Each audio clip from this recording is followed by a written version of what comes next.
Hi friends, ఇవాళ మేము చేయబోయేది మ్యాంగో మిల్క్ షేక్. దానికోసం పాలు, నానబెట్టిన జీడిపప్పు, బాదం పలుకు, మిల్క్ మేడ్, మామిడికాయ ముక్కలు ఇలా కట్ చేసుకోవాలి.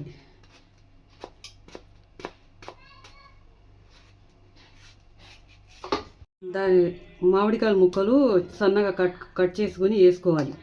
బాదం పప్పు, జీడిపప్పు, పాలు, మిల్క్ మేడ్ వేసుకోవాలి. తీపి కోసం మిల్క్ మేడ్ గ్లాసుల్లో పోసుకోవాలి.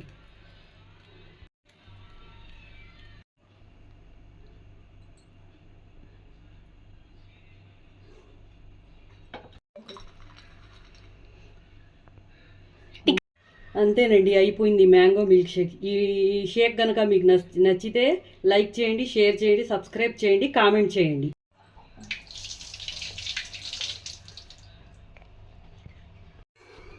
మామిడికాయ ముక్కలు వేసుకున్న తర్వాత జీడిపప్పు, బాదం పప్పు వేసుకోవాలి గార్నిష్ కోసం. అంతేనండి, అయిపోయింది.